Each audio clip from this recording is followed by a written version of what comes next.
I love, that's one of my favorite things to do. I love to read biographies because, we see people at the pinnacle of their success. You really learn so much more from the journey. And that's the thing I try to teach a lot of my clients, is that there is so much value in the journey that if you're looking to lose weight or start a business or to meet people, the journey is really where the experience is. And I talked to a lot of entrepreneurs who have made it successfully, and they'll be the first to tell you that, you know what, I'm happy I made it. I'm happy I'm making a ton of money now, but I didn't appreciate and I didn't value the journey enough as I was in it. I was a little too scared, too nervous. Yeah. No, fear takes over a lot. Well, that's the thing. And that's one of the things I also want to talk about tonight is, what fear is really doing to us and how it does, compromise your life in a lot of ways. It's a tricky thing. All right, so what I'll do is I'll mute everyone for now, just so I can, Zoom just works better that way. And then if you have something, make sure I didn't mute myself. Yeah. So if you have something to say or anything like that, again, I'll speak for a little bit. Then I'll open it up for questions, discussions, and make it as productive as we can tonight. And it's funny because I posted a meme earlier on Facebook. I don't know if any of you saw it. But this whole idea of having something tonight really did come from the idea of just posting memes, and we had some really good discussions going online. And I just thought it'd be a good thing. And someone recommended, why don't we do something live and online where we could discuss some of these concepts, some of these things. And I like the fact that I posted the meme tonight. It's a woman calling the operator, and the operator says, "What's your emergency?" And the woman says, "I'm having some troubles in my life." And the operator says, "Have you tried posting an inspirational quote with the caption 'this'? And then making absolutely no changes in your life whatsoever?" And I think that's what happens to a lot of us. We're really good at knowing what to do, or we say the right things, or we post the right things. And I think what happens is there's a big difference.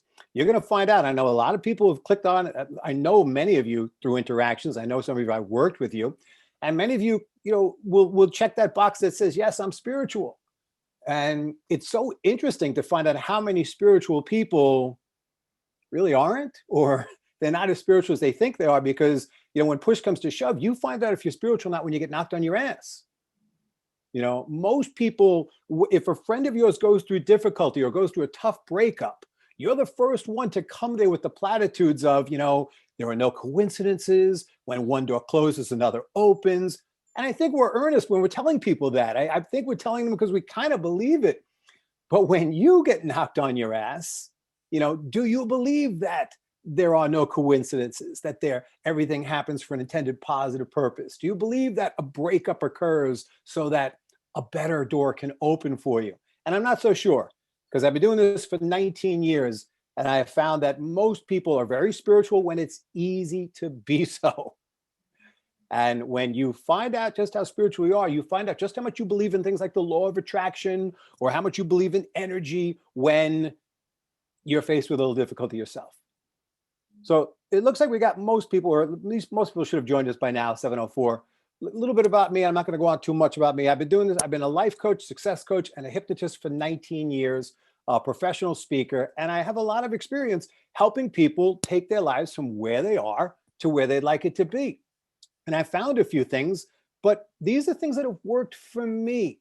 If there was one path to happiness, one path to wealth and abundance, one path to having wonderful relationships, we'd all be on that same damn path. But I'm going to try to tell you some of the things that I have found to be universally true. And a lot of what I'm going to talk about is steeped in universal wisdom. Many of the memes and the quotes I post, people like and they share them because they resonate. They're based on universal truth and principles. And there's a big difference between what you think you know and what you believe. Now, I've been using hypnosis to help people make relatively quick changes for a long period of time. And, this tonight's not about hypnosis, of course, but I just, I want everyone to know that we have all been hypnotized to some degree or another. We've all been hypnotized. You have heard things in your life over and over and over again that you just bought as bedrock truth. And you really have no idea if it's true or not. You don't do your own investigation. You believe things because of your family, your culture, your religion, and you become very set in what you believe should be how life should unfold. Things like, how people should wear their pants, how many piercings are appropriate or what body parts you should pierce, gender roles, whether a guy can wear pink or a girl can wear blue. I mean, we're very set in these things that you have no idea if they're legit or not. It's something simply you heard, you passed it on, and you become convinced that this is the way it has to be. And so my point in telling you that is I just want everyone, the first step you can take towards becoming happier and more successful in your life is to first and foremost be an independent thinker. Know what you believe and why you believe it. My life changed right about, I guess I was about 35 years old. And up until that point, I'm the first to admit I was a bit of an arrogant jackass. Okay. I thought I knew everything. And again, it wasn't until I started working with people and listening to people's individual stories that I really started to learn that, damn, I don't really know what I think I know. I grew up, luckily for me, and I know I've been very fortunate in my life. I grew up in a Brady Bunch-like environment. I really did. My parents, there was just harmony in my home. My grandparents were constantly around. We all got along. You know, my parents stayed married until my dad passed away a few years ago. And I thought that everyone had my childhood. I was also very fortunate that when I was young, as I mentioned earlier, before a lot of you came on, my dad was in the Marines. He was in the military service, so he's overseas. And my grandparents were largely responsible for raising me. And I don't know if there's anything closer to unconditional love than grandparent to grandkid. You know, maybe if you have a pet, you know how you unconditionally love your pet. But I was raised in an environment of unconditional love where I was told how great I was, how limitless I was, that I could do anything, largely by my grandparents. And I grew up with that nice level of self-confidence. And so when I started to work with people, it really started to break my heart when I realized more and more that most people did not have my childhood. Most people really came from some trying circumstances. And you know what? I realized right then and there that I needed to really develop a greater sense of empathy and compassion. It's made one of the largest differences in my life is to really have empathy and compassion. One of the things I've learned is that, we tend to think of success and happiness like it's a big pizza pie. Like there's a limited slice of money in this country, success and happiness, and everybody gets a slice. So if someone like Bill Gates or Jeff Bezos from Amazon, if they get a big slice of the wealth pie, there's less for me. And well, if you know anything about economics, it's just not true. People tend to think the exact same thing is true about happiness. And they tend to think that there's only a limited supply of happiness in the world.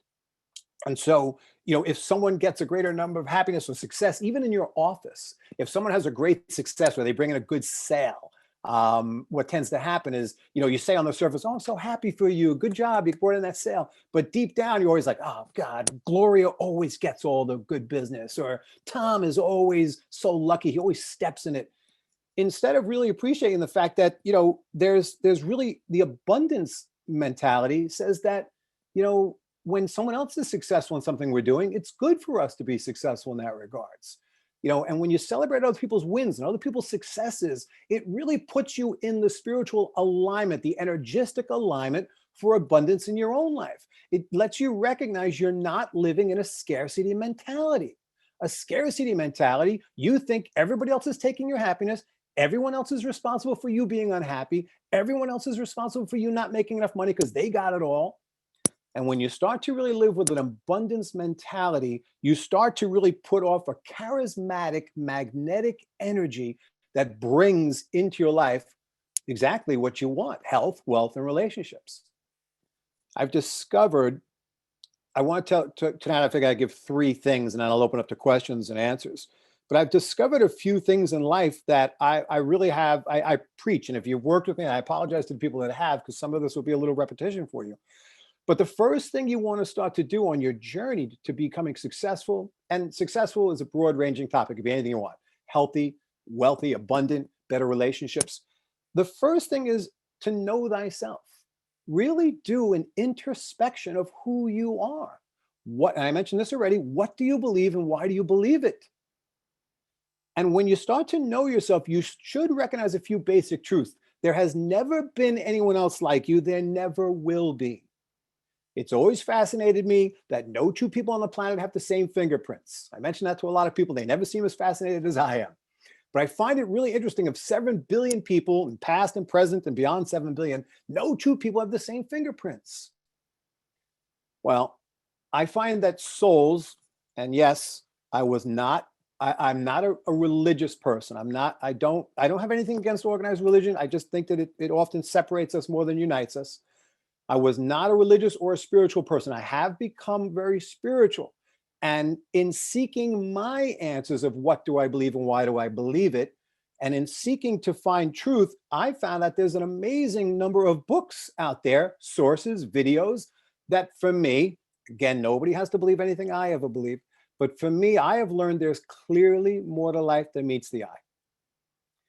And there's some great resources. And if anybody wants some, I can, I'll email you the books, but many of you know them already. Just begin. I started with simple books, some of them on the law of attraction, written on a 4th grade reading level, like, Excuse Me, Your Life is Waiting. Maybe you've heard of that one. The other one is the granddaddy of them all, Think and Grow Rich by Napoleon Hill. These are all good books. And every one of these spiritual books you pick up, they may use different terminology, they may use different examples, but they're all saying the same thing. They're saying that you are at the center of your success. Whether you have something in your life or don't have it, you're the reason. If you have something in your life, you are energetically aligned with having that, or you believe you have it. If you don't have it, okay, then you're not in alignment with you. There's a part of you that believes something about that issue that you're just not in alignment with. And I'll get more into that later. But I've discovered that just like fingerprints, more complex are souls. And we each have an energy. We each have, call it a soul, call it a spirit. I don't care, whatever you call it, but we each have that energy. We are eternal. And in having that eternal energy, that magnetism, we're so complex. And I learned that we are eternal. Now, if I asked you to draw a timeline of eternity, that's an actual line. That's a long actual line. For my math friends, you know how lines work. They just keep going. And if I asked you on that timeline of eternity to please draw or notate this lifetime, it would be an imperceptible dot. If you can even see it. And most of us are taking this life way too seriously. It's not the be all end all. It's important while you're here. Don't get me wrong. It is important. And you took this physical life with a quest. But in the overall vision, overall journey of your soul, this is a small part of your soul's journey. Everyone leaps into this physical life with a quest, with a purpose. I don't know what your individual purposes are. That's for you to figure out. But I will tell you, generally, your quest aligns with raising your level of self-love and therefore love of others. And again, most people do not understand the concept of self-love. Most people think it's conceit or arrogance. Most of you have been conditioned and hypnotized to believe that you got to put others first. You got to sacrifice. You got to do for others, give, give, give. And I've dealt with mostly women from anywhere from their 30s, 40s, 50s and beyond, who they're just miserable because they spent their whole life giving, giving, giving, and they never got much back in return from the people they gave to, or they didn't get what they thought they would get, or how much they should get. And I find that if you have self-love, and self-love means you're not looking to improve. Self-love doesn't mean I'm perfect. I got nowhere else to go, nowhere else to grow. Self-love means that you know who you are, and you know you have goals and ambitions and things you want to achieve. And you recognize that the past is the past. We've all made mistakes. We've all looked like idiots. We've all had our hearts broken, every one of us. Yes? And you learn that we're supposed to learn from the past, integrate those lessons. But many people don't. They just make the same mistake over and over and over again. But the universe is a bitch of a teacher, man. The universe is going to keep giving you those lessons over and over again until you get it right. The universe don't care about your feelings. The universe is going to give you exactly what you need, not what you want. And so you have to begin to learn that it's about self-love. Understanding there's never been anyone else like you, there never will be. Understanding that you're supposed to be an individual, not like everyone else. We spend so much time trying to be and look like and act like everyone else. You're a unique person. Someone earlier, before many of you were on, mentioned about my name, Stryker. Yes, I want the name Stryker. My real name is John. I mean, how much more boring do you get than that? Several billion Johns on the planet. I can't launch a successful coaching and speaking business with the name John. Maybe, I don't know. Maybe I could, but the Stryker Corbin, when people hear that, they remember it. They connect with it. They say, "Oh, I want to go hear that speaker." They don't even know why, because it's different. You are unique. Embrace your uniqueness. Recognize there's no such thing as perfection. No such thing as perfection. You and I could line up 20 or 30 of the most beautiful people on the planet, and I guarantee we would not agree on which one is perfect, which one is beautiful, which one's the hottest, which one's the best. No such thing as perfection. We're evolving, we're growing, we're changing. If you're the same person you were 5 years ago, 10 years ago, 15 years ago, you're doing something wrong. I'm very happy to say I'm not the same person I was in high school. Very happy. And my life, and again, I've told many of you I've worked with, my life, again, I got a good life, but it's like the New York Stock Exchange. It's got its short-term fluctuations, long-term growth. That's how life works. If I got on here tonight, folks, and I told you that my life was, woohoo, I got the best life ever, disconnect, leave the meeting. This guy's a liar. But life is about the ups and downs. And hopefully you don't go into deep, deep downs. It's the short-term fluctuations, long-term growth. And yeah, sometimes you're going to plateau. And many of you and many people I've worked with say, I feel like I'm in a rut. I feel like I've just kind of plateaued in my life. That's okay too. Even the down points are okay, because look, we can learn through happiness. You can learn when you're feeling joy and happy and excited about life. Many people don't. Many people don't. They're just in their happy bliss. Okay. But when you get knocked on your ass, okay, loss of a loved one, health issue, health scare, that's when you're willing to try a new diet, go talk to someone, see someone, try therapy, go to the gym. You have the opportunity. It's all about free will. You can stay home and say, Stryker's an idiot. He don't know what he's talking about. You can stay home and bitch and moan about people. Everyone's this, everyone's that. You got free will. But I choose to really go out there and live life large. I have a lot of fun. I think we have to laugh and have a lot more fun and just enjoy this journey, man. It goes way too quick.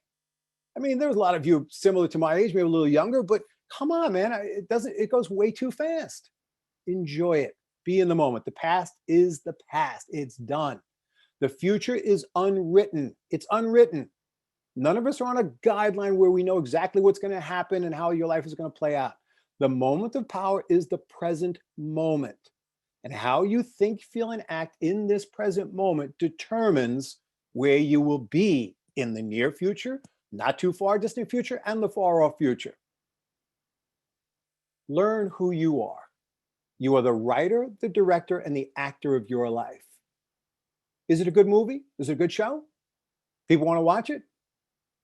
If I were, again, and again, this is a handout I give to many of my clients, if I were going to cast you in a movie, I'm going to play, we're going to put you in a film, your life story in a film, what actor or actors would play you in the movie?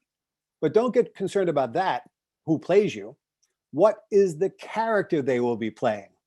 What are the characteristics? Are they playing someone who's witty, charming, someone who's adventurous, daring, someone who's shy, someone who's quiet? What type of character are you? Someone who's an optimist, pessimist? Someone that really attracts in great opportunities and great people, or someone who seems to repel people with their negativity and their crankiness and their, or they're going to be someone who is constantly like, I got this, I got that. You don't play can you top this with illnesses, okay, folks? When someone tells you, I got this, I got that, my knees bother me, don't say, oh, you think your knee is bad? My shoulder is really bad. I went in for surgery. Oh, we play can you top this with human misery all the time. We have to stop doing that. 1, know thyself. Really do an introspection. The best thing you do is really just open a journal and write to yourself. Would you make a good best friend? Would you make a good friend? Would you make a good lover or partner? It's okay if you're not great at public speaking or outgoing. It's okay. Embrace who you are. I saw, as the president of the National Speakers Association in New York, we got an opportunity to see a lot of professional speakers. And I went to see, one time we had a lunch meeting and we had Tony Robbins, who's like the big mucky muck in professional speaking. He was speaking. And Tony Robbins he's huge, man. He's like, I don't know, 10 foot something. He's yelling and screaming at the crowd, getting everybody pumped up, dropping F-bombs left and right. And he got a standing ovation. Everyone loved Tony Robbins, you know? Actually, that's not true. I did walk out of that meeting and I'm heading to lunch and I'm with walking behind some women. And some women, this was a real good learning experience for me. Some women were like, oh, I can't stand that guy. He's so, oh. And I said, wait. Did you say you didn't like Tony Robbins? They're like, no, he's so full of it. I can't stand his he's garbage. And I'm like, wow. Now, I didn't care if they liked him or not. I just found it interesting that even someone as successful and as motivating and as, accomplished as Tony Robbins, people walked out there saying, he's crap. I don't like his stuff. You will never get everyone to like you. Stop worrying about if people like you or not. Be a good person, be a human being. People will like you. So they didn't even like Tony Robbins. But that's not the point of my story. Sorry, I got off that. So Tony Robbins is big, large, and screaming and yelling. Followed up by Bob Danzig. I don't know if anyone knows Bob Danzig. He's not as well known as Tony Robbins. He was the head of Hearst Publishing, all these big newspapers and magazines at the time. And Bob Danzig was this small little grandfatherly type. He was maybe 5'6", 5'7". He must have been about 60. He looked about 70. But when Bob Danzig spoke, he never really spoke more above a whisper. He was very sing-songy. He went over and he would touch members of the audience gently on their shoulder. He was like a grandfather speaking to us.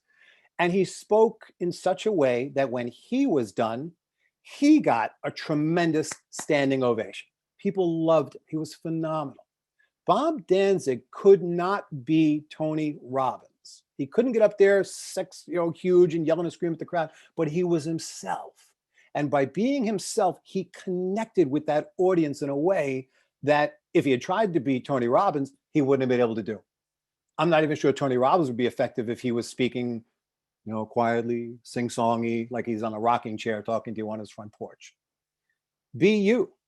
Understand the greatness that is you. You literally chose this avatar, and I'm pointing to each one of your pictures on my screen here. You chose this avatar. If you're like my son or kids these days that play video games, okay, right before they start any of the Fortnite or Call of Duty games or even Mario Kart, which I used to love, they chose an avatar. I want to be Yoshi. I want to be Mario. I want to be Luigi. And every one of us chose this physical form to some degree. Every one of you needed to be female or male. You needed to be your nationality. You needed to be in the United States. You needed to be with the people you're generally surrounded with. Not because it was going to give you an easy life. We didn't leap into this physical life for an easy life. Do that next time. Come back as Derek Jeter next time. Okay? But you have the choice. You set the parameters. You're like in Earth University and you've chosen, this is a hard school. Your soul leapt into this physical life, Earth life, to meet certain challenges that you wanted to accomplish for your soul's growth. And you knew it would be challenging. You knew it would be tough. You knew you'd get your head handed to you. And even other souls you're alive with in the past, like, don't go, it's hard, don't do it. But you were cocky, you were arrogant, you leapt into this physical life, and you were born happy, you're born joyful. There's no such thing as a little child who's born evil. Every little child is born joyful, happy. Hold a baby in your arms. There's no such thing. It's science fiction if you think children are born evil. And you were born happy, born joyful. What happened? You started to get older. You played. You had imaginary friends. You were happy little kids. And then what happened? They sent you to school. And everything changes the moment you are sent to school. Now you're compared to other kids. Now you start comparing yourself to other kids. And you get ranked based on how well you read. You get ranked based on whether or not you develop like the other boys and girls in time. You get ranked based on whether you can throw a football or not. And you start to evaluate yourself very differently. Little kids play. Little kids love. Little kids are genuine. But you get earth amnesia. Only little kids have imaginary friends, or they're only allowed to have imaginary friends. But even when little kids have imaginary friends, we try to knock that out of them. Who the hell are you talking to? Stop talking to nobody there, Bobby, or whatever. Little kids play. When you get earth amnesia and you forget you are a unique soul who took this life with an intended purpose, a powerful purpose. And you begin to compare your journey to other people's journeys. Oh, they got it better. They're wealthier. They're smarter. They're better looking. And I got to tell you, in the 19 years I've been coaching and working with people, I've been doing this a long time now. I have seen some of the most beautiful, the most wealthy, the most on the surface successful people you would ever want to meet. And they sit across from me in my chair and their lives are a mess. People show you what they want you to see. Okay? Most people are miserable. Most people are not happy. Most people have bodies that are falling apart, or they have all sorts of health issues. Most people are lacking, and even the ones that are doing well are living well above their means, or they're in debt up to their eyeballs, or more importantly, or more often, they have these jobs that are just sucking the life out of them. But they stay in the soul-sucking jobs. Why? Safe. The devil you know is better than taking a risk and trying something different. So they live these quiet lives of desperation, stress, fear-based, and their lives are falling apart. And most cases, they're in relationships where they cannot stand their significant other, cannot stand them. Oh, that's not what they post on Facebook. Okay, I've had actual clients where the woman is sitting across from me telling me, bad-mouthing her husband, I hate him. He's such a bastard. He calls me, I'm not even gonna repeat the names. He calls me on a regular basis. And then I see 2-3 days, these people are funny. They friend me on Facebook thinking I'm not going to kind of be able to see their post for some reason. And I see their anniversary, the love of my life, my best friend. You know, I'm like, oh my God, this is the guy you were talking about 2 days ago? Don't be fooled by this, okay? That's what people do. Be you and learn who you are. You are loved and you are lovable. That's the most important thing. You are loved and you are lovable. And if you're not loving yourself, man, who can really love you? Who really can? And that's the problem for a lot of people. We think we need outside validation for what we matter. That's where I say self-love. You don't understand. Most people think it's conceit and arrogance. Those things are masks for self-love. We're looking for outside validation that we matter. We're looking to have a beautiful woman on our arms or a guy on our arms so that everyone knows that, oh my God, that woman's so successful. They're with a handsome partner. Or stop. When you really start to love yourself, you will have the partnership you really want. You will have the health you want. I never get sick. I hate to, look, I'm not going to knock on wood. I don't believe in that stuff either. But I have not been to a doctor. I have not gotten sick in over 30 years. All right? Never get sick. Never get sick. Because yeah, I exercise. I love to work out. I love to exercise. I eat right. I'm not all organic. I'm not all vegan. I eat to nourish my body. But that's not why I stay healthy. Most people, you're going to meet a lot of people that exercise like maniacs and they eat pretty good and they still occasionally drop dead of heart attacks or they have all sorts of sicknesses and illnesses. I don't get sick because I am in harmony. I have no stress. I have no drama in my life. If you bring drama, you're out. Okay. Even if my mom brings that drama, I can't write her out, but I can write her a lesser role. When she speaks to me, she can sound like Charlie Brown's teacher, wah, wah, wah, wah, which often I make my mom sound like. You don't have to go according to what other people want you to be. You don't have to be pulled into their drama. I don't deal with that stuff. Know thyself. 2, there are no coincidences. Not a single thing in your life is a coincidence. Nothing is a coincidence. Whether you stub your toe, whether you have a fender bender, whether you were supposed to be at a Reiki class tonight, but it got canceled so you could be here. No coincidences. We love it when coincidences are positive. Oh yeah, that was a great coincidence, worked out for me. There are many times in your life that coincidences are not something you want, but they give you the opportunity to learn about yourself. How do you react if you have a fender bender? Do you come out screaming and yelling? How do you react when someone doesn't put their shopping cart back in the parking lot? You're screaming and you're like, oh, people these days, blah, blah, blah. There are no coincidences. Everything gives you the opportunity. It's only the opportunity. You have free will. Don't forget that. You choose on a minute-to-minute basis how to think, feel, and act to everything that happens in your life. You are in complete control over your destiny. You decide your actions and your reactions. And most people are living autopilot lives. You are thinking, feeling, and acting a certain way for a certain number of years. You're not even aware of it. I tell people this all the time. If you have a physical habit like you smoke, you're aware of it. You're aware of how many cigarettes you're having, how many packs a day you have. You're aware of it. but your thoughts and the emotions you attach to those thoughts are just as habitual. Every day when you go to work, you may start to feel something, or if you see a certain person, they elicit a response in you. We get that way. Watch your thoughts, watch your emotions. That's what creates your reality. Not what you think. I'm happy, I'm healthy, I don't get sick. No, it's what you believe. And I can tell what you believe based on your posts. Most people don't believe in the law of attraction. Most people don't believe that they create their reality. Most people don't believe that when one door closes, another opens. We'd like it to be true. We hope it's true, but you don't believe it. And all that matters is in the believing. One is you got to know yourself, recognize your specialness, you're unique. Two, no coincidences. Number three, last one, there are no negatives. There are no negatives. Nothing is negative. And you can say, how's that possible? People die prematurely. People are victims of violence. There's a lot of different layers to that answer. Let me just talk for a second about, premature deaths or people who die young or stricken with tragedy. First of all, as a spiritual person, again, no one has to believe what I believe. I'm just going to put this out there. What I've learned is that one, no one leaves this planet before it's their time to go. There are no accidental deaths.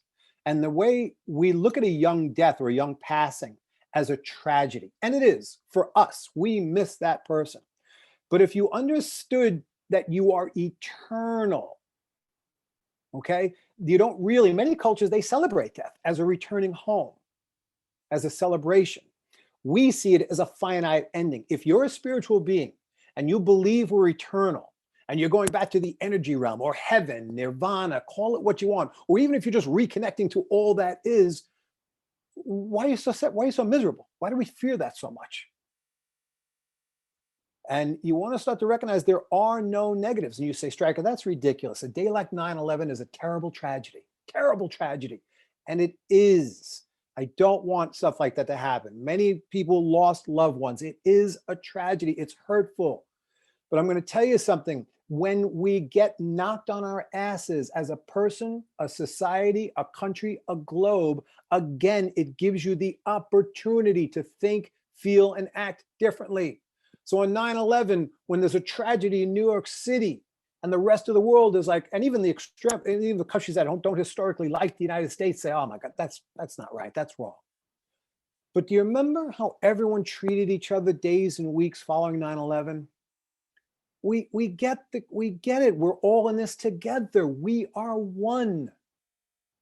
And you have an opportunity to treat each other with kindness, respect, that we're all in this together. But we don't. We go right back to, we got to get them, we got to kill them, we got to smash them, and the opportunity is lost.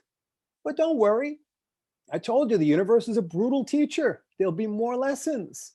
A tsunami will come by, a pandemic, I don't know, just things like that will happen. And we have the opportunity to recognize the fact that, we have to start thinking that we are all united, all together. I don't know about you, but over 2020, many of us learned the value of human interaction, the value of touch, the value of the little moments that we've been denied.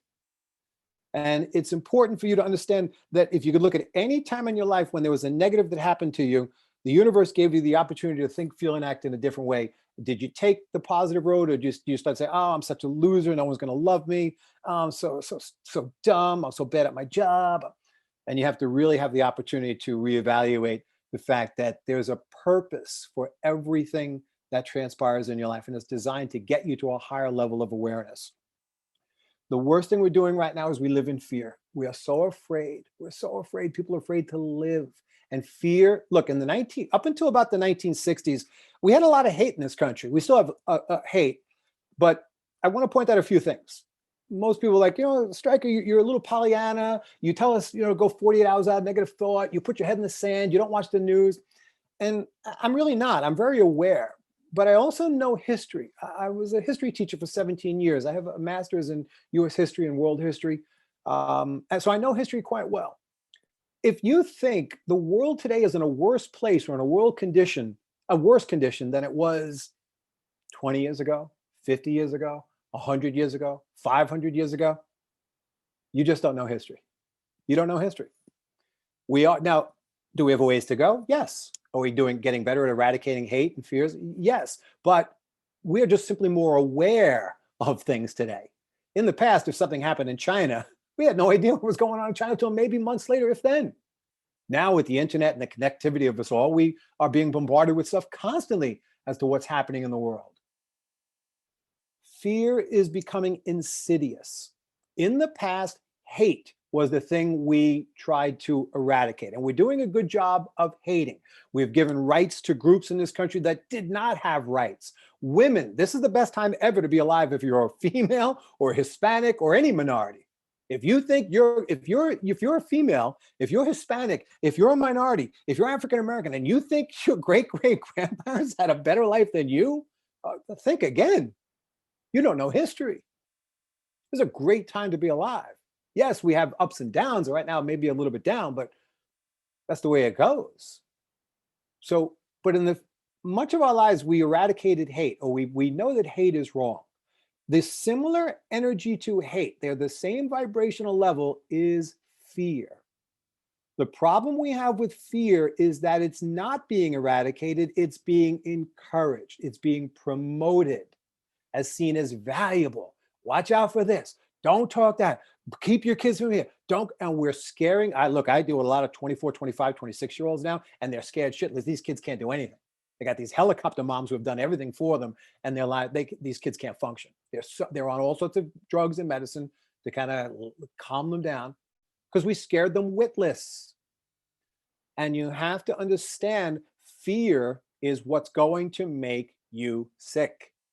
Fear is stress. Worry is what's going to give you TMJ. It's going to give you migraines. It's going to give you ulcers. It's going to manifest itself in some way.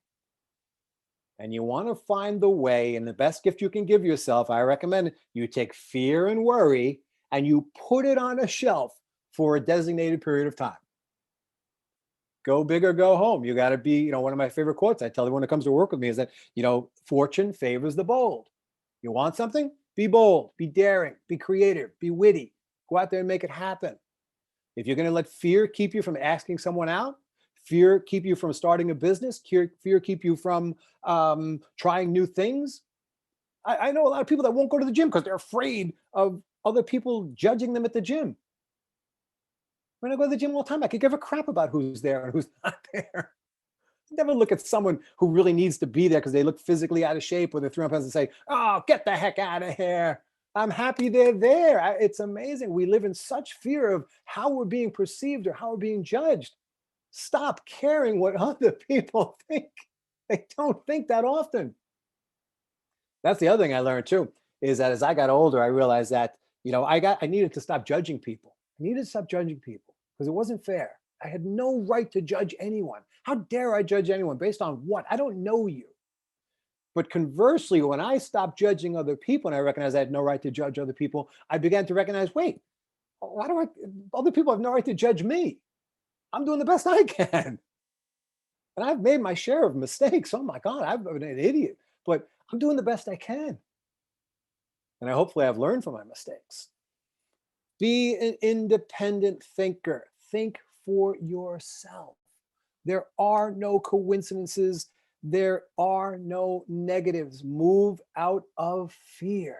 It's the greatest gift, the greatest resource you will give yourself if you learn to be fearless. And people are keeping themselves really, especially when it comes to being sick with corona. And I'm not saying, look, I'm not a denialist. Did I make that word up? I don't know. The virus is real. People get sick. Okay, it's real. But for me, I'm not overly that worried about it. But you got to take the precautions you need to take. But look, I'll wear a mask. I'll wear a mask because it helps other people. But here, I didn't just start worrying about my health and well-being in March. I'm not in a high-risk group because health and fitness has been a lifestyle for me since I was 26. If you want to be healthy and fit, you want to start to take care of yourself now. Start take care of yourself. It's a lifestyle. I deal with a lot of people that want to be healthy and fit, and they bitch and moan because they come 1 week, they lost weight. The next week, they didn't lose as much or they gained the pound. So what are you doing? This is a lifestyle. You don't care about losing weight for 3 months or 4 months. I had a guy one time, he was working out for 3 months. He was all disappointed. He hadn't lost enough weight. I said, 3 months? What the hell? What is that? 3 months? I said, you're a dabbler. I said, work out for 3 years. If you don't lose weight after 3 years, go see a doctor. Something's wrong with you. But don't come to a guy who's been working out for 30 years or so and tell me it's not effective because you've been doing it for 3 months. We try things. We dabble. We try to be spiritual. We try to be this. We try to be that. Go all in. Don't dabble. Become spiritual. Don't be spiritual when it's easy for you to be spiritual. Really. And this is, some of the things that I've learned along the journey is that you are in complete control of your life. You're in complete control. Your thoughts and your emotions lead to your specific actions. Thoughts and the emotions, positive and negative, that you tie to the thoughts, lead you to specific actions. It's those actions that create your physical reality. And most people are willing to just sit on the sidelines and watch the parade go by. A lot of you are going to return home, not you people because you're here, I love you all, but many people are going to return home to the energy realm or heaven, and they're going to want some medals because they made it to 90 or they made it to 100 years old, right? We all think the goal is longevity. I made it to 90, I made it to 100, but I really don't give a crap about living to 90 or 100. I mean, if you got to push me around or feed me or there's no medal for longevity. Yeah, maybe it'd be nice to get a cake from Al Roca. I make it to 100, he brings me a cake. That might be nice. But if you pass away and you return home to the energy realm and you say, guys, look at me, man, I made it to 100. And they say, what's the big deal? What did you do? What effect did you have? What love did you grow? What love did you share? What ripples in the waters of humanity did you expand? There's no reward for longevity. There's no reward for being a curmudgeon or playing it safe. You're going to have to start to learn that the value is living large now and being part of the human experience now. It's really funny when people, you're going to see this, and I don't want to get political, but right now we're in this whole thing where like people and buy American, buy American, buy American. It's silly. It's trite. It's silly. This is 2021. There is really nothing you can buy that's an American product these days. We have become, whether you like it or not, we become a global society. It's not going backwards. Whether you like it or not, women are rising to power. Whether you like it or not, there are more Hispanics, more and more people will be speaking Spanish in this country, whether you like it or not. And change is inevitable. And you can be a part of that change. You can make the change wonderful, or you could be on the sidelines like a lot of old white men I know these days, fighting tooth and nail to preserve their way of life. Because why? That's the way it's always been. Many of us do that subconsciously. We try to preserve things because based on our childhood. We want everything to be the way it was. Well, Billy Joel said it best, man. The good old days weren't always good. Not for many people, not for women, not for minorities. Okay? We're a global society. When I walk into a Toyota dealership and I go to buy a car, there's no Japanese in the showroom. It's all Americans getting jobs there. Half the damn parts are made in Mexico. You're kidding yourself. You're falling for political ruses when they say, buy American, America first. It's silliness. It's been dead for about 100 years, but we just didn't realize it. We're all one. We are one. And start to live that way. So again, I'm going to open it up to questions and things. If anyone makes the things, you can either raise your hand because it's hard to. I'll try to get to as many people as we can. But I just want to make one suggestion. I want you to start to understand. I say this to everyone that comes to see me. I post it on Facebook. Go 48 hours without a negative or fear-based thought. I will bet you can't. All right? I will bet you can't. But I don't want you to say you never have a negative or fear-based thought. That's not the goal of the exercise. The goal of the exercise, yes, if you can go 48 hours, go longer without a negative or fear-based thought. I want you to be aware of your thoughts and emotions. Most people, like I said, you're aware. If you smoke, you're aware of your physical habits, how many times a day you're eating, how many times a day you go up and down the stairs in your house, but you're not aware of your thoughts and the emotions attached to those thoughts. I'm asking you to take fear, worry, anything that's stress-inducing, and put it on a shelf. You're doing a better service for your loved ones, for your family, for the world, if you stop contributing to the energy of fear, if that makes any sense. Okay, so someone has their hand up. I'm going to unmute Beverly. Let's see if I can do it. I'll unmute her. Can I do that? Oh yeah, I can do it. I think I can. Ask to unmute. Beverly, can you unmute yourself? Beverly. There you go. Yes, I did it. Very good. Okay. Nicely done. It's nice to meet you, by the way. Yeah, you too. Glad you could join us. So, Stryker, I'm a little bit of I'm a self-analytic because I have a master's degree in healthcare and a lot of counseling background, but I don't know how to fix myself. So I will say that I identify with these 3 steps completely. And when it comes to my professional life, I know how to fix myself. And I will say that, I'm over 60 and I have achieved my goals and I know how to set my goals and I know how to apply these steps to my professional life. But when it comes to my personal life, I'm a mess. All right. So I know. Go ahead. I'm sorry. it's easy for me to see myself objectively and apply my goals and fix myself professionally. But when it comes to my personal life, it's just the opposite. And, when I look back and I see these steps, knowing myself and being happy, and I look at, what occurred earlier in my life, my goals early in life, my family was very strict on you have to become this educationally and this professionally, but they weren't very goal oriented or very supportive in who you were as a person developmentally. Right. So it's hard for me to go back and now apply these goals as I approach retirement. Is that common? Yeah, it's very common. It's a good realization for you that you've been programmed by your early experiences, by your childhood, by your family. You know that, and most people, unfortunately, unlike myself, were not fostered to believe you got this, you're the best. You're often told that why can't you be like your brother, or don't be so trying to shine the light on yourself all the time. So yeah, you've been programmed. But you did mention something that you know how to do it professionally. You know how to do. There are parts of your life you are successful at. So here's the suggestion I would make to you, and this is for everyone. If you've got a part of your life that is going well, that you know how to do it, how to make it happen. And for me, I never had to worry about health and fitness. I never had to, I was like, I don't overthink. I've weighed 165 pounds for as long as I can remember. I go a little over, a little under, it's about 165, okay?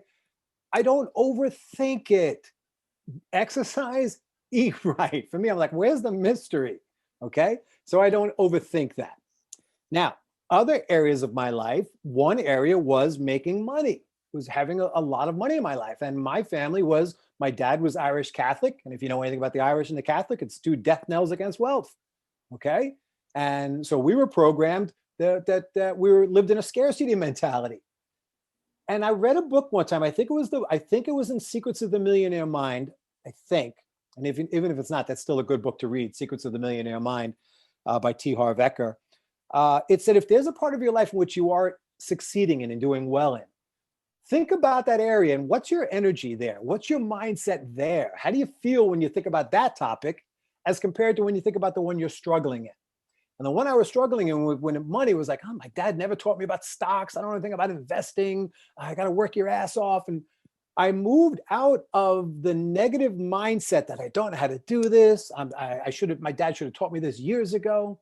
And I started to align with now the steps weren't the exact same, but the energy was the same. The same way I feel about health and fitness. I'm like, it's a piece of cake. I begin to align that energy towards making money and being abundant. And I made it more fun, more interesting, more of a, hey, so I didn't learn it years ago. I'll learn it now. I'll figure it out now. And it's so true. Everything you want is simply aligning with the energy of it. If you want something in your life and you don't have it, you're not aligning with the energy or the belief that you can have it. And I'm sorry, again, I apologize to many of you that have worked with me. I use this analogy all the time. In the olden days, many of you my age, you had to turn the radio dial to a specific station. Here on Long Island, if we want a classic rock, it was 102.3 WBAB. A little bit to the left, you got static. A little bit to the right, you got static. If you wanted to get classic rock, you had to put it right on 102.3. You weren't getting jazz there. You weren't getting gospel. You weren't getting talk radio. The energy of wealth, the energy of health, and the energy of wonderful, passionate, dynamic, fun relationships is the exact same way. You must align your vibrational energy, and what I mean by that is your beliefs, your feelings, your emotions, your excitement level with being wealthy, being fit, or being in love. So if you've got an area of your life that's working well, examine, what is my beliefs about that? Well, I don't overthink it. Comes to me easily. I know the steps. You might not have always known the steps, but you learned the steps and you had fun learning them. Now look at the thing you want to improve your life. And the first thing you could do, Beverly, is, you want to write the things down. There's something magical about pen to paper. When you write stuff down, magic happens. And you can start to align yourself. Even if you don't know the plan, Beverly, I don't know how to do it. I don't know how to do it. The first thing you want to do is put out to the universe in a really happy, joyful, expectant way. Hey, universe, I want this. And wait. Let the universe go to work on your behalf. Let the universe co-create with you. Because if you bog down in the steps and the how and the I don't know, you've taken yourself out of the energistic alignment with having that thing you want. So if you know the steps, great. Take them happily, take them gladly. But if you want to, you don't know the steps, put the energy out there, stay in alignment with the energy, expect it to show up, and don't get pissed off when it's not here by Friday, all right? And stay in that alignment, and the universe, you'll start to see those coincidences coming into your life. Make sense? Michael Zinn, can you unmute yourself? Good to see you, Michael. Hey, how's it going? I'm doing well, thanks. I'm so glad that Michael's here, and there's a few other people here. It's nice to see. I can't. A lot of times we need more men, so I'm really glad that you raised your hand, Michael. It's really good to see you. First, actually, really, I don't necessarily have a question, but I did want to thank you for doing this. I mean, this is an amazing opportunity. It's something I've been kind of getting into and thinking a lot about, what you're creating here as far as the community.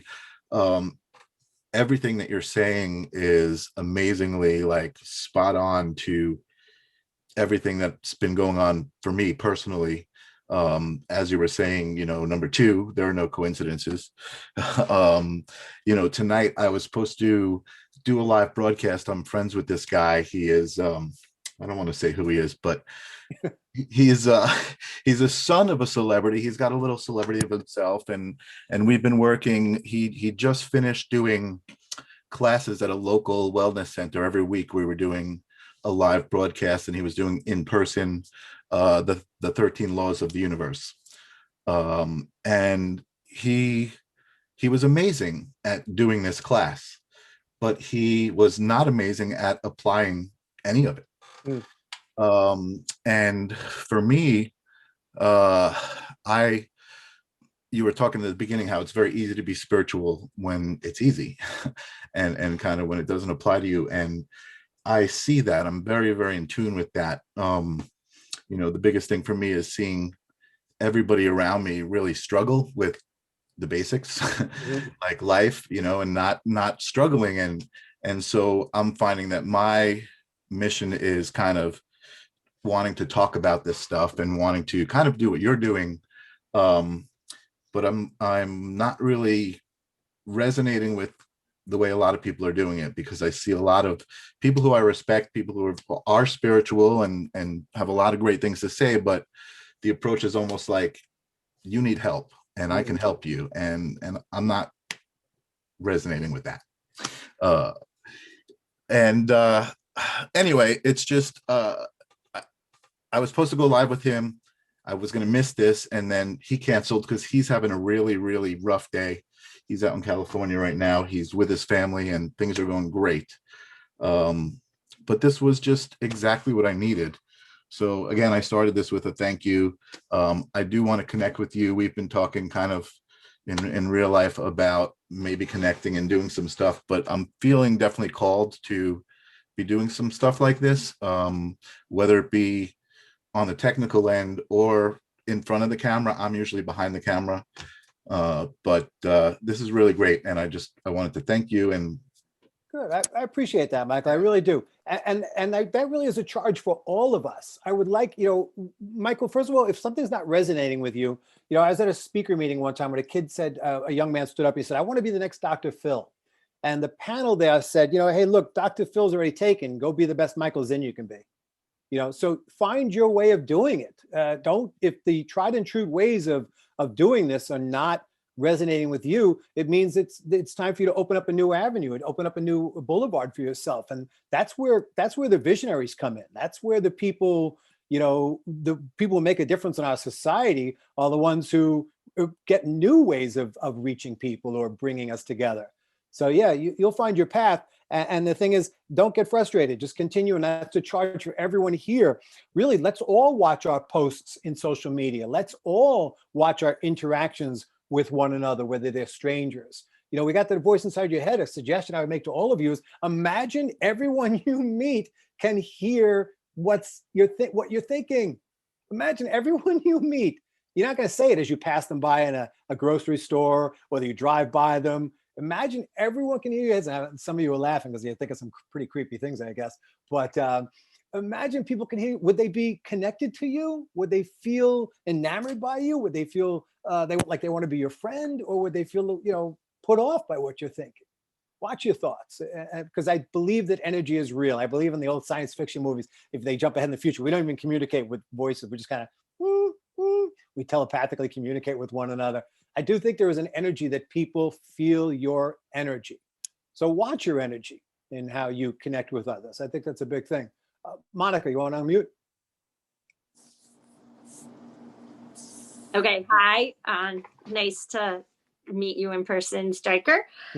Huge fan of Karen's. So I've always been spiritual my whole life. I've made a lot of big changes the last couple of years. I would say I'm on the path, and I am a person that's seriously happier now. And I know that from how I've reacted to certain situations differently now than I would have in the past.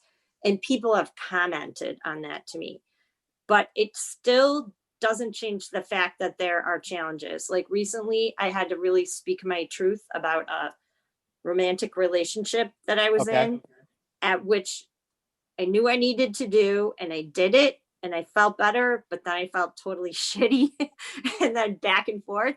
And like you were saying earlier, a lot of people don't do that. Well, when you do that, I've had some amazing friends that have just listened to me with all the drivel and all the stuff. And your power to listen to somebody that's doing something tough, or maybe you're like, yada, yada, yada, they needed to do that a while ago, or but that's so meaningful to people to be able to just listen to them. And Stryker, I know that's your work, is listening to people, but especially when you're making a big move.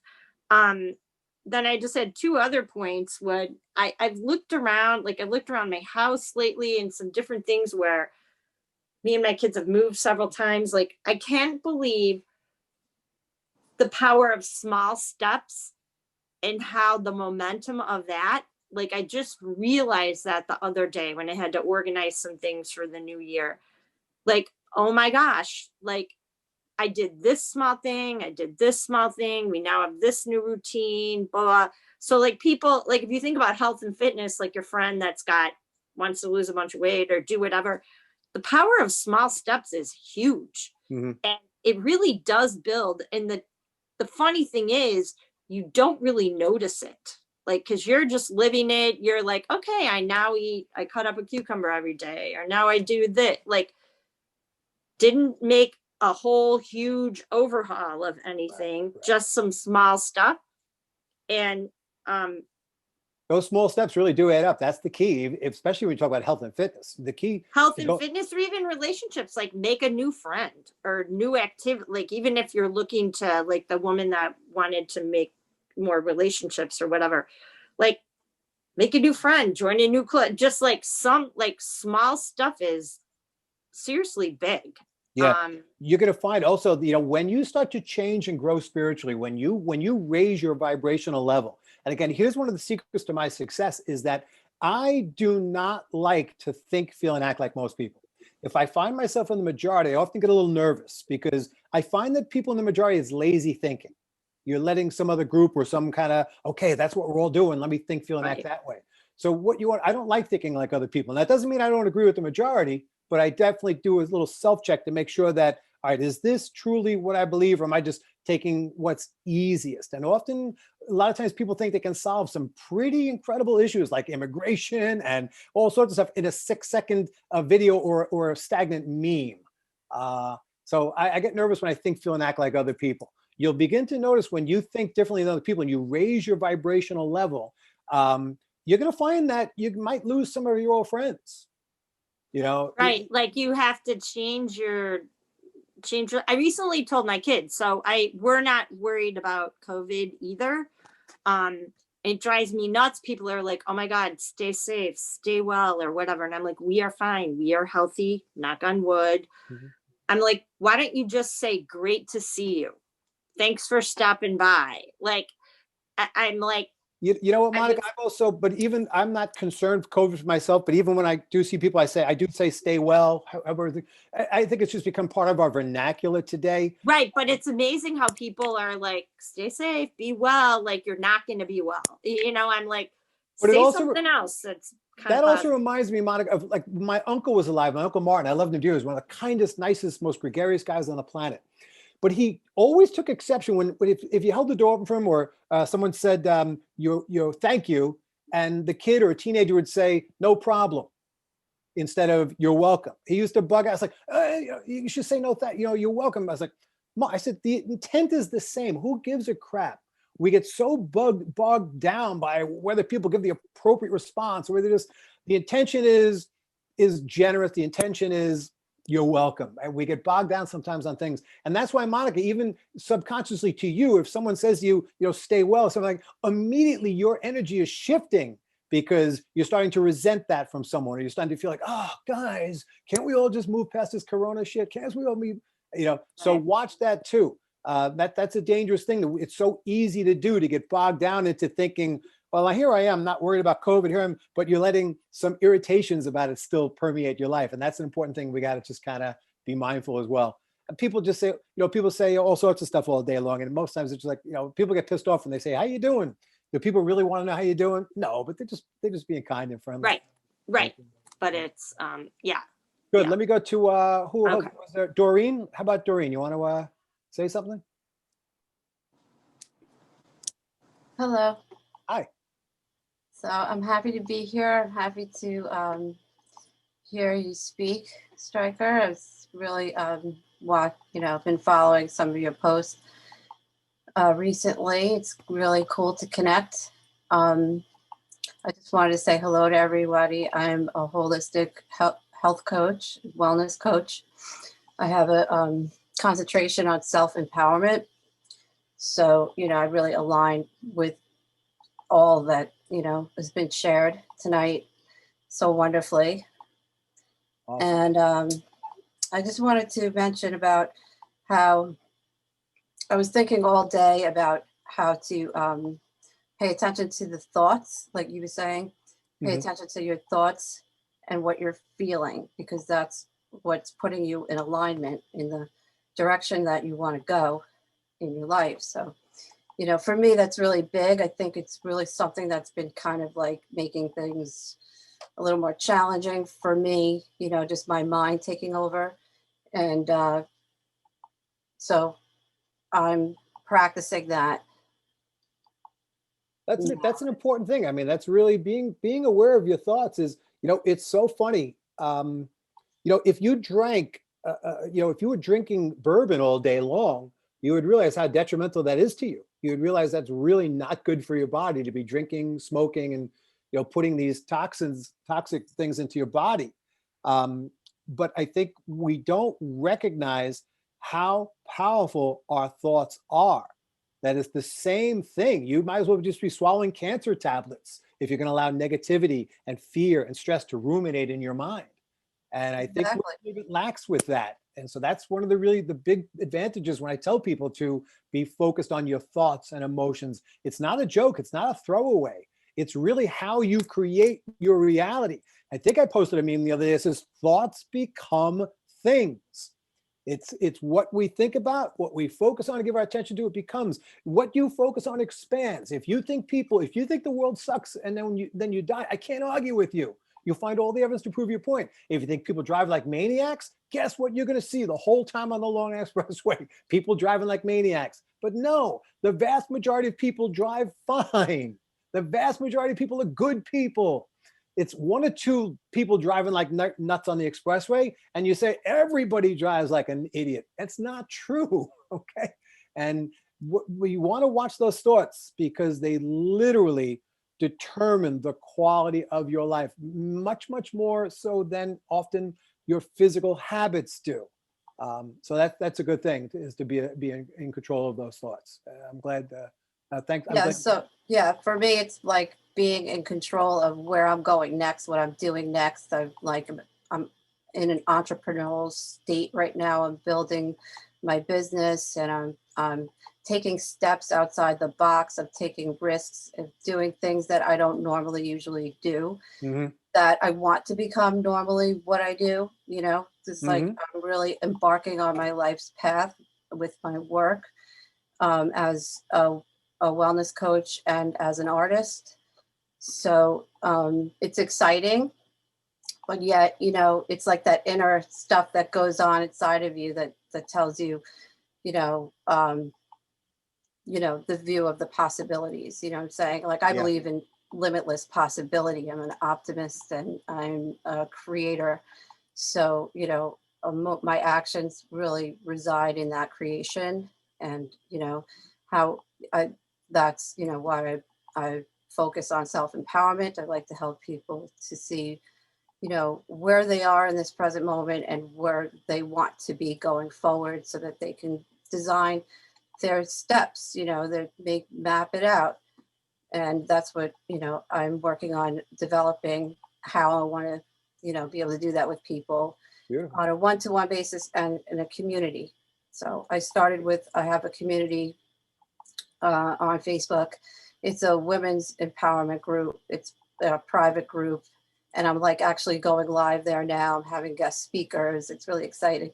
So it's just new, it's also new to me. This is amazing. I'm loving the platform. That's cool. Well, I've also learned from the Field of Dreams, man. If you build it, they will come.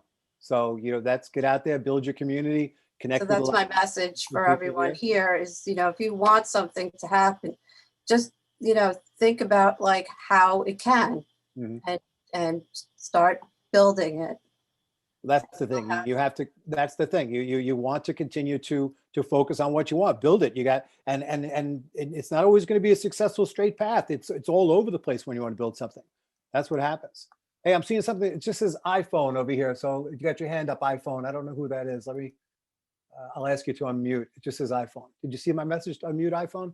Yes, it's Linda. Okay. Hello. Oh wait, no. Another iPhone? No, hold on 1 second, Linda. I'll come back to you right after this one. Linda says Linda. This one says iPhone. You had it for a second there. Let's see. You there? You with me, iPhone? Is that me? Yes, it's you. Oh, I'm sorry. I thought I put my name. I guess I didn't. That's it. Well, it says iPhone, actually, but that's okay. Who are you? What's your name? Lucia. I heard you say before pencil to paper. I've noticed a big thing now with vision boards. What do you? Vision boards are great. I love a good vision board. I love pen to paper. Here's the thing about vision boards, okay? People make wonderful vision boards. I'm a big proponent of that. But people make these boards, they put it up on their wall, and they focus on it for a few minutes each morning. And here's what you want to learn from this.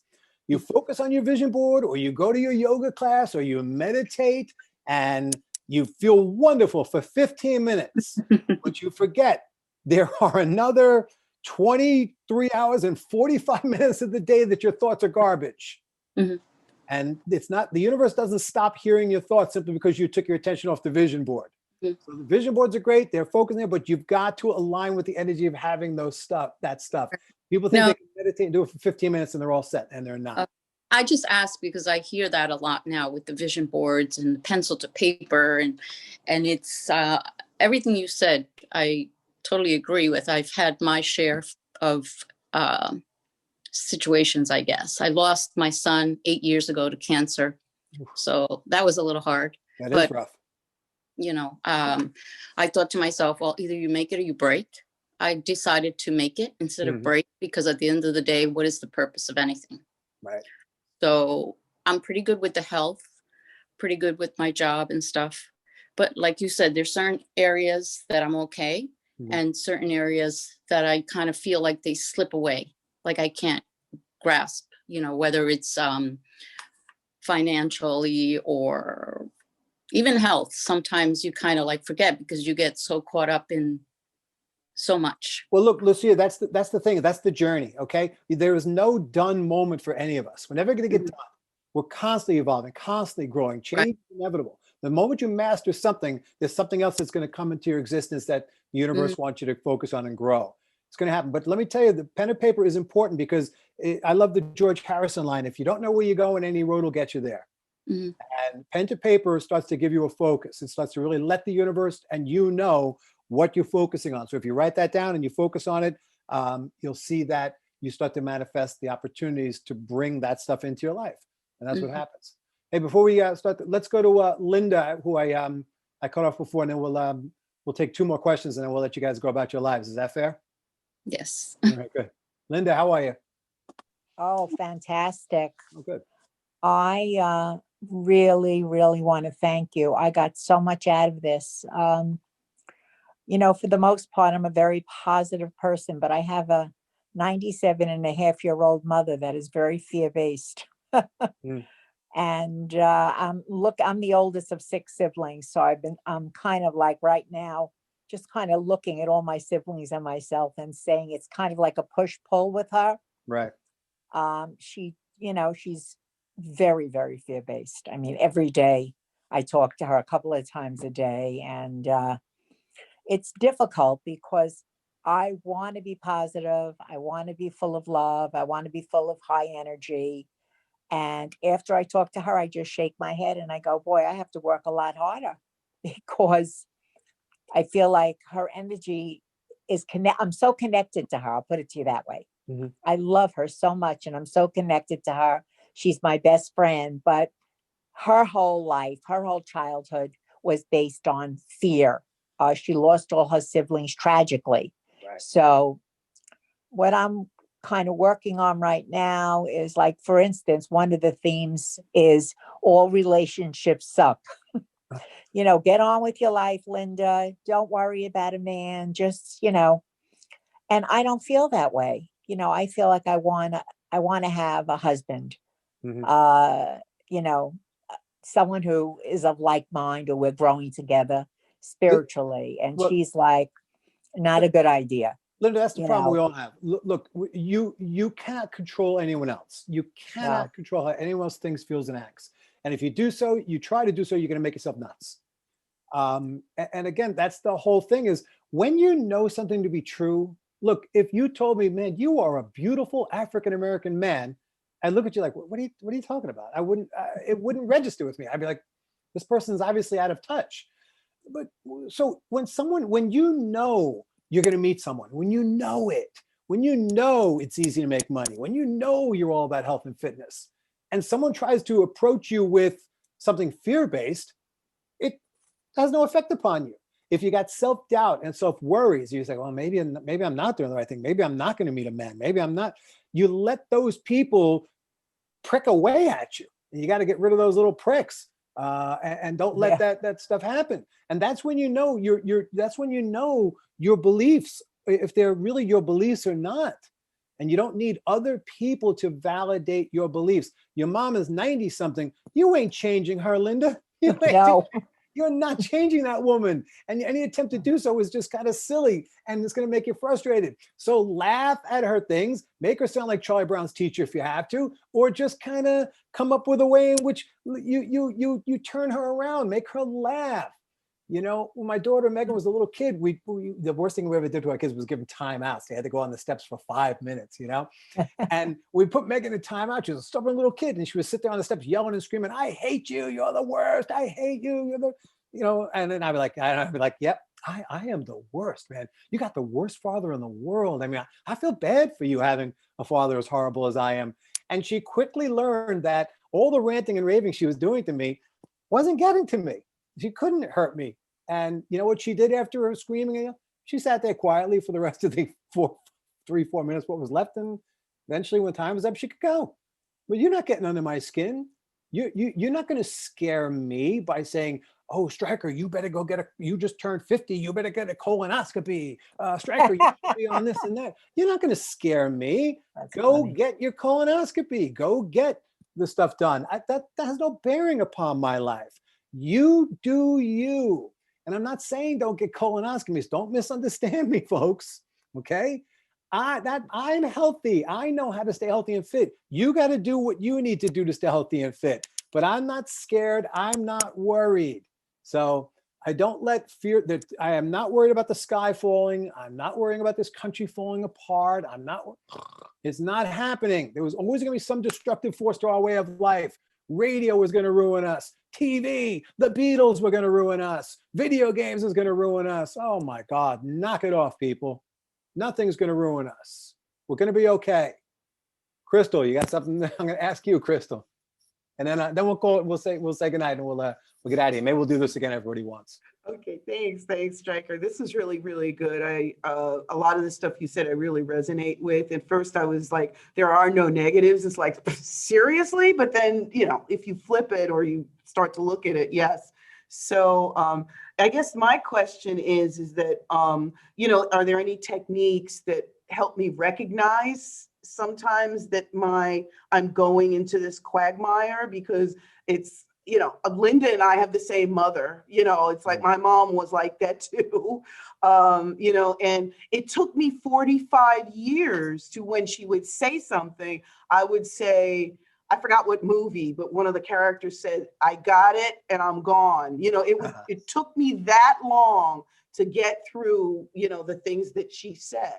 Yeah. And just to move on from there. I'm going to tell you the technique, and it's very simple. And again, I love this analogy, and I've used it with a lot of people in private sessions. If you drive your car, there's a check engine light on that car. The check engine light comes on, and when that check engine light comes on, you have no idea what it means. You have no idea. It could be something serious. It could mean your gas cap is loose. But the car still drives. The car still goes. You just know that something is not working optimally with your car. Your car is saying, you need to address this. We all have our own personal check engine lights, and that is your emotions.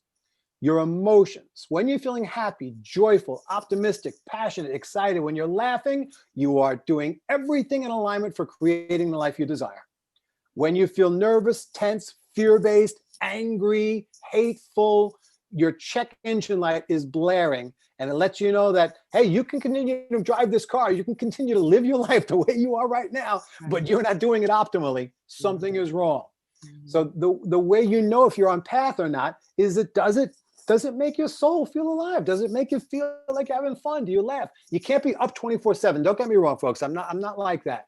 But try to stay neutral at best, or if you drop below the line, stay below the line if you got to get a little upset or angry or nervous for a little while, but do whatever it takes to bounce back up as quickly as you can. Sometimes it's a song that does it. Sometimes it's a friend. Sometimes it's, just watching your favorite program or taking a self-help book and reading that for a few minutes. Your check engine light is your emotions, and you're creating the life you desire if you are happy. I know that's very simplistic, but folks, we're really complicating life a little too much. It can be that simple. Be happy, laugh at yourself. Don't take yourself so seriously. Some of the best speeches I've ever given was when I said something completely wrong, and instead of running off the stage embarrassed, like, oh, I failed, I said, oh my God, I said that completely backwards. And when I do that, the audience often resonates with you. They connect with the fact that this guy's human, he makes mistakes. Laugh at yourself. Have fun. Turn the news off. Watch a good sitcom. Go walk in nature. There's so many ways to connect with your eternal soul. The best is connecting with nature, meditation. I'm going to plug my little app. If you get the Stryker Corbin Hypnosis app on your phone, it's free. I got 8 to 10 minute little mini motivational hypnosis sessions on there. Use them. There's so many ways to turn it around. Your emotions let you know if you're on par with creating the life you desire or not. Mhm. Are we good, folks? Everybody have fun? Yeah, We had fun. We Yeah. had fun. good. So I really hope you appreciate it. I wanted to kind of connect with people because I know sharing memes and stuff is great, but we got to do more than that. We just can't post memes. We got to walk our talk. And if we can form a spiritual community of people and we can all recognize the fact that it's all about what we can do together, that we are all connected. And please post those memes, keep the positive things coming, but walk your talk. Okay. And it's easy to walk your talk when everything's going well. But I want you to walk your talk when the cashier can't check out fast enough in front of you, when your mom is trying to push your buttons about meeting a man. There's a lot of distractions right now in the world, but we're all moving in the right directions. I guarantee we're moving in the right directions. We're getting there, not as fast as some of us would like to get there, but we are getting there. And if you plot history, you'll know that we are a period of enlightenment now that we just have not had before in the history of being on this earth. We're getting there, we're making progress. So thanks to everybody for coming in. If I can help you in any way, you just got to let me know. Reach out to me. I'll always get back to you as soon as I can. Okay? So thank you. Thank you. Thank you. Thank you. Again, in a month So or wonderful. Thank you, We'd love to Striker. do this again. fantastic. I really appreciate it. Thank you, everyone. Thank you. Bye-bye. Good night. Have a good one. Bye-bye. Good night. Bye, everyone. Good Good night. night, everyone. Bye, everyone. Go Good get us, night, Ross. everyone. Night, thank you. Good night. Thank Thank you.